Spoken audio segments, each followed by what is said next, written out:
Hello everyone, welcome back to my channel Raj Blog. আজি বহুত দিনৰ মূৰত আপোনালোকৰ মাজলৈ আকৌ আহিলো। মই আসলতে ভিডিও মানে বহুত দি থকা নাই, লাহে লাহে মই বহাম আসলতে। তো বৰ্তমান মই আজি এটা ভিডিওৰ কাৰণে মই আপোনালোকৰ ওচৰলৈ আহিলো। তো আগতে মই আলোচনা কৰিছো যে আৰ্ট মানে কি আসলতে আৰু কলা। গতিকে তাত কোৱা হৈছিল যে আসলতে মানে স্কিলফুল যিকোনো কামেই আমি আৰ্ট হ'ব পাৰে। গতিকে আজি এনেকুৱা এটা আৰ্ট দেখুৱাম যিটো হয়তো আপোনালোকে চাই ভাল পাব। গতিকে আহকচোন আজি ভিডিওটো ষ্টাৰ্ট কৰোঁ। গতিকে আজি এনেকুৱা এটা ভিডিও দেখুৱাম যিটো ভিডিও হয়তো চাই সকলোৱে ভাল পাব আৰু সকলোৱে জানে যে ৰন্ধাটো এটা ডাঙৰ আৰ্ট, যিটো আৰ্টে সকলো মানুহকে সুখ দিয়ে। গতিকে আহকচোন আজি আমি চাওঁ কেনেকৈ ভোজৰ মাছ বনোৱা হয়।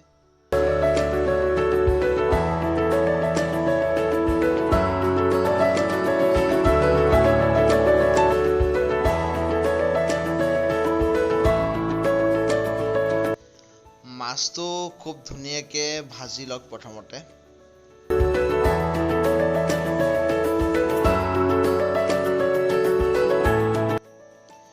প্ৰথমতে তেলখিনি ভালকৈ গৰম হ'বলৈ দি তাত আমি পিঁয়াজ দিব লাগিব।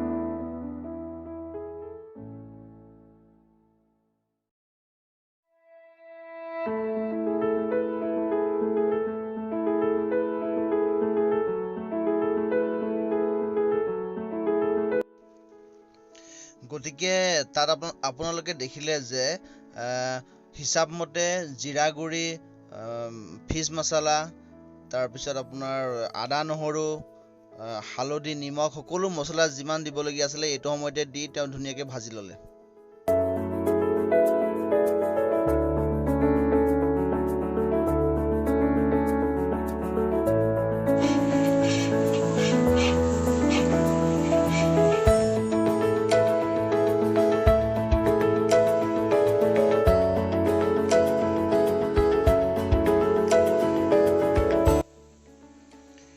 এয়া পিঁয়াজখিনি ভাজি হোৱাৰ পাছত তাত তেওঁ বিলাহীৰ পেষ্টটো ধুনীয়াকৈ মিলাই দিছে আৰু বিলাহীখিনি আধা সিজামানলৈকে মিনিমাম 80% সিজোৱালৈকে সেইখিনি তাত লৰাই থাকিবলৈ লাহে লাহে লৰাই থাকিব লাগিব।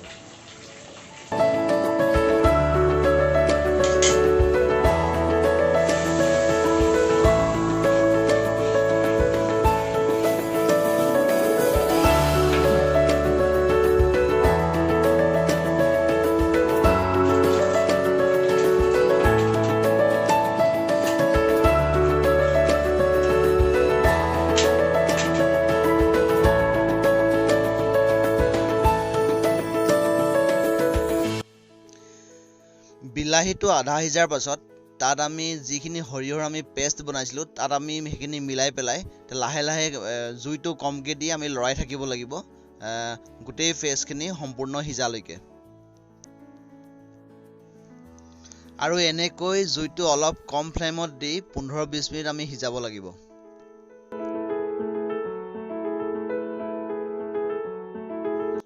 আপোনালোকে দেখিছে যে পেষ্টখিনি খুব ভালকৈ উতলিছে।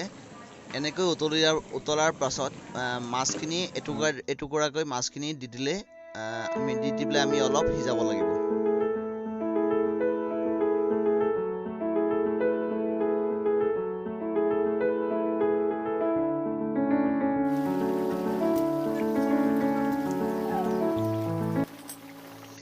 এয়া চাওক আমাৰ মাছ ৰেডি এতিয়া।